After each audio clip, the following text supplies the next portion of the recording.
अब खबर यूपी से, जहां पर यूपी के सीएम योगी आदित्यनाथ कल पुराने तेवर में दिखाई दिए। अफसरों की बैठक ली और अपराध पर जीरो टॉलरेंस का सख्त फरमान दिया।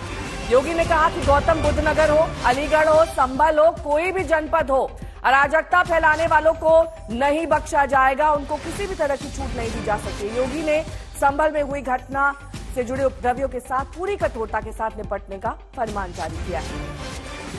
साथ ही कहा है कि जिन लोगों ने सार्वजनिक संपत्ति का नुकसान किया है उसे वापस ठीक कराने का खर्च उन्हीं से वसूला जाएगा।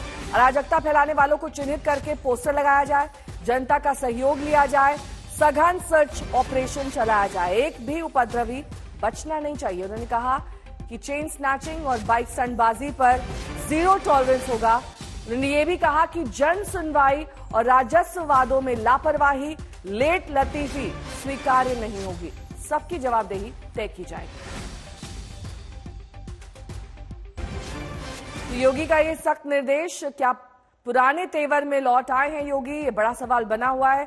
समर्थ श्रीवास्तव मेरे सहयोगी जुड़ गए हैं तमाम जानकारी के साथ। समर्थ, योगी ने बहुत सख्त फरमान दिया है और ये संभल के परिप्रेक्ष्य में है और उन्होंने कहा है कि भविष्य में भी ऐसी घटना ना हो, इसके लिए लोग सतर्क रहें क्योंकि उनके खिलाफ सख्त कदम, कठोर कदम उठाए जाएंगे। पुराना तेवर ये दिख रहा है योगी का।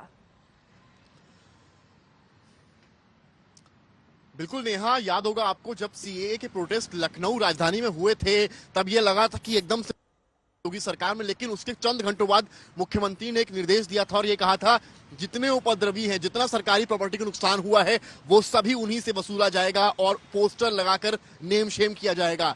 वो जो प्रक्रिया मुख्यमंत्री की थी उसके बाद ये घटना लगभग 2018-19 की थी और अब 2024 में मुख्यमंत्री योगी आदित्यनाथ ऐसा लगता है कि अपने पुराने क्लेवर में वापस आ गए हैं, जहां वो सख्त नजर आ रहे हैं।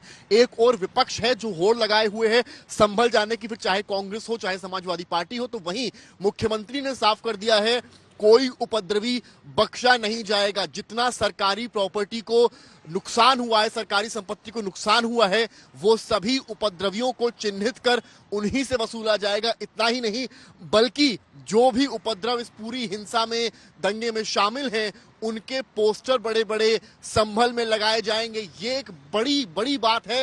एक तरह से जो कहीं ना कहीं जो हौसला है दंगाइयों का या उपद्रवियों का, वो मुख्यमंत्री के सख्त निर्देश से टूटता है। विपक्षी जरूर इस बात को लेकर सवाल उठा रहे हैं और कहीं ना कहीं जाने की कोशिश कर रहे हैं, लेकिन इस बीच में मुख्यमंत्री ने साफ कर दिया है। उन्होंने इसके अलावा नोएडा का भी जिक्र किया है और कई जगहों का भी जिक्र किया है और ये पुलिस के साथ उनकी एक कल बड़ी बैठक लखनऊ में 5 में थी, 5 कालिदास मार्ग में थी, जहां प्रमुख सचिव होम के अलावा DGP, ADG law and order, तमाम पुलिस अधिकारी थे। वहां उन्होंने साफ निर्देश दिए हैं। महाकुंभ को लेकर तो उन्होंने दिशा निर्देश जारी किए हैं, लेकिन उनका मुख्यतः कहीं ना कहीं अगर टारगेट था तो वो संभल पर था, क्योंकि संभल की बड़ी चर्चा है। कहीं ना कहीं विपक्ष जो है उसको मुद्दा बनाने की कोशिश करके वहां पहुंचना चाहता है, लेकिन मुख्यमंत्री ने यह साफ किया है कि कठोरतम कार्रवाई होगी अगर कोई भी प्रदेश के लॉ एंड ऑर्डर से छेड़छाड़ की कोशिश करेगा या कोई भी उपद्रव करेगा। और उससे बड़ी बात यह कि अगर आप सरकारी संपत्ति को नुकसान पहुंचाते हैं उस वक्त तो आप हाथ में ईंटें उठा लेते हैं और पत्थरबाजी कर लेते हैं, लेकिन शायद बाद में आपको इस बात का अंदाजा होना चाहिए कि सरकारी संपत्ति को अगर आप नुकसान पहुंचाते हैं तो वो वसूली उन्हीं से की जाएगी। और बड़ी बात यह है कि पुलिस ने सीसीटीवी फुटेजेस में तमाम ऐसे चेहरे हैं जिनको निकाला हुआ है, तमाम पोस्टर्स जो हैं वो पुलिस के पास ऑलरेडी हैं। तो पोस्टर लगने के बाद आप समझ लीजिए कि जिस मोहल्ले में ये सारी चीजें हुई हैं वहां का क्या हाल होगा, क्योंकि कहीं ना कहीं जो माता पिता हैं वो कभी नहीं चाहते कि बच्चे इस तरह के हों, पढ़े लिखे, लेकिन जब इस तरह की घटनाएं होती हैं तो शायद एक बड़ा मैसेज योगी सरकार द्वारा देने की यहाँ कोशिश की गई है। बहुत बहुत शुक्रिया इस तमाम जानकारी के लिए आपका।